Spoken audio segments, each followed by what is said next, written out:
নমস্কার বন্ধুরা, তিয়াসার রেসিপিতে সকলকে স্বাগত জানাই। আজ আমি কাঁঠালের বীজ দিয়ে একটা দুর্দান্ত স্বাদের নিরামিষ রেসিপি আপনাদের সঙ্গে শেয়ার করতে এসেছি। এটা খুব সহজভাবে আমি আপনাদের বানিয়ে দেখাবো। দেখলে আপনারা যে কেউ বানিয়ে নিতে পারবেন। এখানে আমি 250 গ্রাম মতো কাঁঠালের বীজ নিয়েছি, আর এই বীজগুলো আমি টাটকাই নিয়েছি। যদি শুকনো বীজ নেওয়া হয় তাহলে সেদ্ধ হতে দেরি হয়, তাই আমি টাটকা বীজটাই নিয়েছি। এবার আমি একটা প্রেসার কুকার নিয়েছি। এই প্রেসার কুকারের মধ্যে কাঁঠাল বীজগুলো দিয়ে দিচ্ছি। তারপর জল দিয়ে এটাকে সেদ্ধ করে নেব। তাহলে কাঁঠালের বীজের যে খোসাগুলো সেগুলো খুব তাড়াতাড়ি উঠে আসবে। এবার প্রেসার কুকারের ঢাকনাটা বন্ধ করে 2 থেকে 3টে হুইসেল দিয়ে নেব। দেখুন, কাঁঠালের বীজগুলোকে প্রেসার কুকারে 3টে সিটি দিয়ে সেদ্ধ করে নিয়েছি, তারপর ঠান্ডা করে নিয়েছি। এবার দেখুন, এর খোসাগুলো দেখুন কত সুন্দর উঠে যাচ্ছে।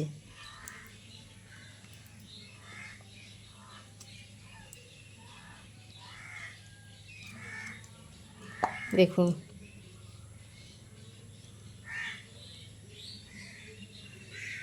এভাবে ছাড়ালেই খোসাগুলো উঠে আসছে।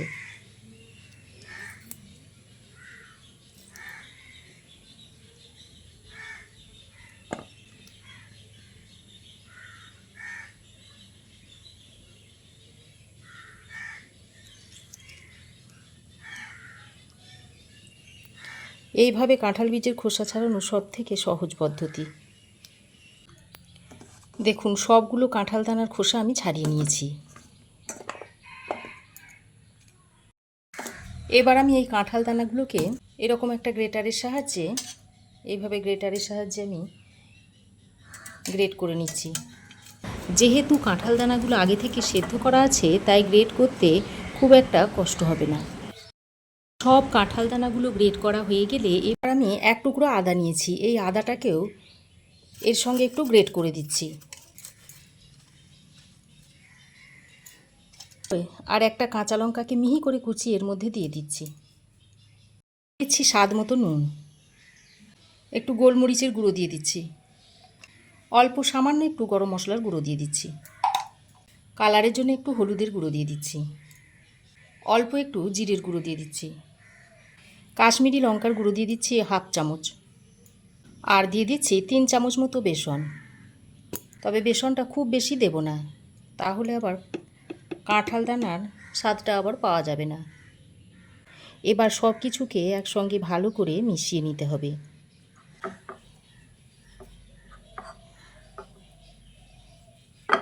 দেখুন, সুন্দর করে আমি একটা ডোয়ের মতো করে মেখে নিয়েছি। দেখুন, একটা মণ্ড তৈরি হয়ে যাচ্ছে। ঠিক এইভাবে মাখতে হবে। এবার আমি এর মধ্যে থেকে অল্প অল্প নিয়ে এইভাবে লাড্ডুর শেপ দিয়ে নেব।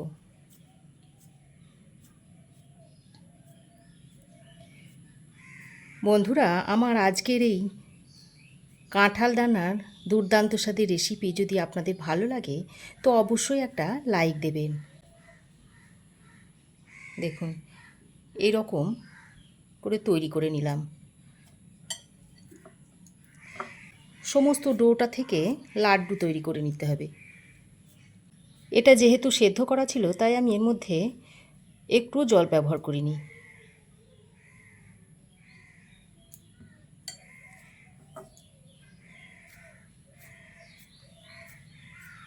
দেখুন, সব কটা লাড্ডু আমি পাকিয়ে নিয়েছি।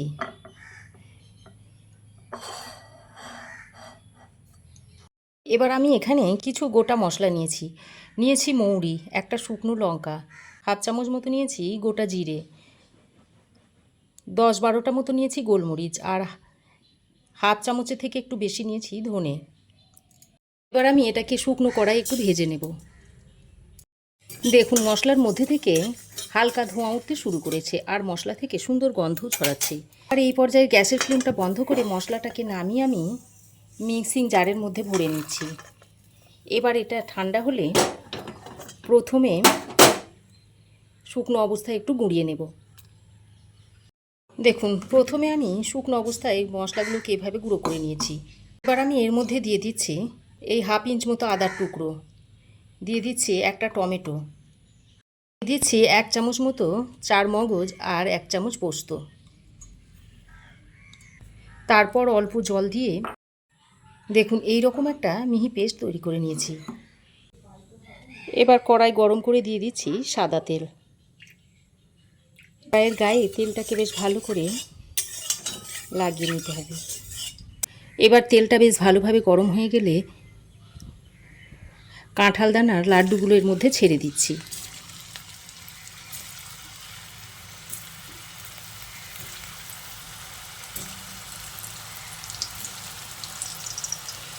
দেখুন সব কটা লাড্ডুই আমি এর মধ্যে ছেড়ে দিচ্ছি।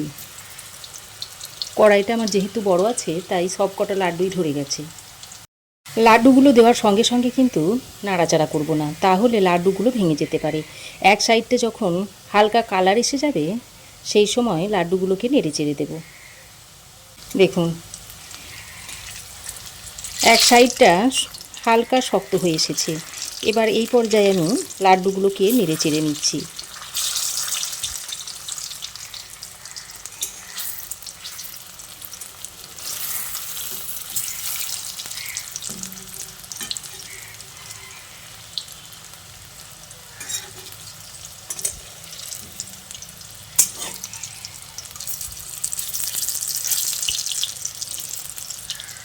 এই লাড্ডুগুলো ভাজার সময় গ্যাসের ফ্লেমটা লো টু মিডিয়ামে রাখবেন, তাহলে ভিতর পর্যন্ত ভালোভাবে রান্না হয়ে যাবে।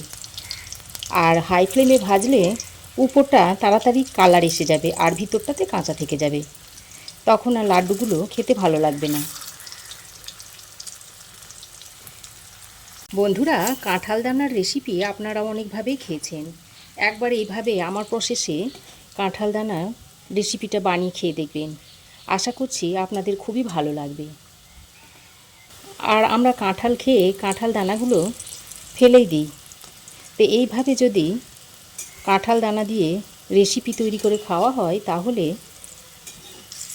খেতে বেশ ভালোই লাগে। কাঁঠাল দানার অনেক রকমের রেসিপি তৈরি করা হয়, যেমন তরকারি তৈরি করা হয় তেমনি কাঁঠাল দানা দিয়ে মিষ্টিও বানানো হয়।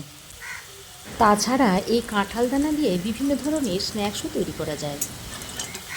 দেখুন এইভাবে উল্টে পাল্টে লাড্ডুগুলোকে ভেজে নিচ্ছি। আর এই লাড্ডুগুলো আপনারা এইভাবেও খেতে পারেন। চায়ের সঙ্গে স্ন্যাক্স হিসাবে এটা খেতে কিন্তু খুব ভালো লাগে। তবে আজ আমি এই লাড্ডু দিয়ে একটা দুর্দান্ত স্বাদের নিরামিষ পদ বানিয়ে দেখাবো।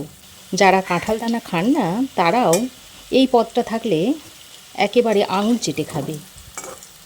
দেখুন লাড্ডুগুলোকে আমি খুব ভালো করে লালচে করে ভেজে নিয়েছি। দেখুন কি দুর্দান্ত দেখতে হয়েছে না? একেবারে মনে হচ্ছে যেন মাংসের কাবাব তৈরি করা হয়েছে। এবার এগুলোকে আমি তুলে নিচ্ছি একটা প্লেটে।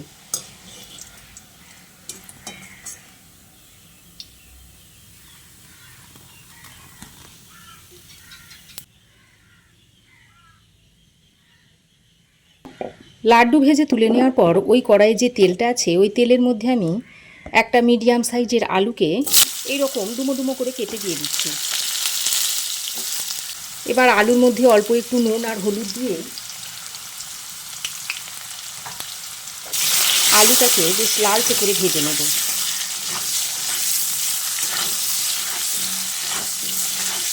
আলুগুলোকে আমি লালচে করে ভেজে নিয়েছি। এবার আলুগুলোকে তুলে নিচ্ছি। আলু ভেজে তুলে নেওয়ার পর ওই তেলের মধ্যে দিয়ে দিচ্ছি একটা তেজপাতা, একটা শুকনো লঙ্কাকে ফাটিয়ে দিয়ে দিচ্ছি আর হাফ চামচ মতো গোটা জিরে দিয়ে দিচ্ছি। এবার ফোড়নটাকে কয়েক সেকেন্ড ভেজে নিচ্ছি। ফোড়ন ভেজে নেওয়া হয়ে গেলে যে মশলাটা আমি তৈরি করে রেখেছিলাম সেটার মধ্যে দিয়ে দিচ্ছি। সঙ্গে মিক্সির বাটি ধোয়া জলটাও দিয়ে দিচ্ছি। দিয়ে দিচ্ছি একটু স্বাদ মতো নুন, দিচ্ছি অল্প একটু হলুদের গুঁড়ো আর কালারের জন্য দিয়ে দিচ্ছি হাফ চামচ মতো কাশ্মীরি লঙ্কার গুঁড়ো। তবে এটা অপশনাল, আপনারা নাও দিতে পারেন, জাস্ট আমি কালারের জন্য দিয়ে দিলাম। এবার গ্যাসের ফ্লেমটা লো টু মিডিয়ামে রেখে মশলাটাকে খুব ভালো করে কষিয়ে নিতে হবে। আদা ও টমেটোর কাঁচা গন্ধটা চলে না যাওয়া পর্যন্ত এইভাবে ভালো করে মশলাটাকে কষিয়ে নিতে হবে। প্রায় 3-4 মিনিট সময় ধরে মশলা আমি ভালোভাবে কষিয়ে নিয়েছি, আর মশলা থেকে দেখুন খুব সুন্দরভাবে তেল ছাড়তে শুরু হয়েছে। এবার একবার ভালো করে নেড়েচেড়ে মিশিয়ে নিয়ে এর মধ্যে ভেজে রাখা আলুগুলোকে দিয়ে দিচ্ছি। ভাজা আলুগুলো দিয়ে মশলার সঙ্গে আবারও ভালো করে নেড়েচেড়ে মিশিয়ে নিচ্ছি। এবার আমি অল্প কিছুক্ষণের জন্য ঢাকা দিয়ে আলুটাকে মশলার সঙ্গে ভালোভাবে কষিয়ে নেব। এভাবে ঢাকা দিয়ে যদি আলুটাকে কষিয়ে নেওয়া হয় তাহলে আলুর মধ্যে মশলার ফ্লেভারটা ভালোভাবে ঢুকে পড়বে। দেখুন 2 মিনিট পর ঢাকাটা খুলে নিয়েছি, আর আলু ও মশলা খুব ভালোভাবে দেখুন কষানো হয়ে গেছে, আর মশলা থেকে দেখুন কত সুন্দর তেল ছেড়েছে। এবার আবারও একবার ভালো করে নেড়ে চেড়ে আলুটাকে মশলার সঙ্গে মিশিয়ে নিচ্ছি। এবার আমি এর মধ্যে হালকা কুসুম গরম জল দিয়ে দিচ্ছি। এই 1 কাপ মতো কুসুম গরম জল দিয়ে দিলাম।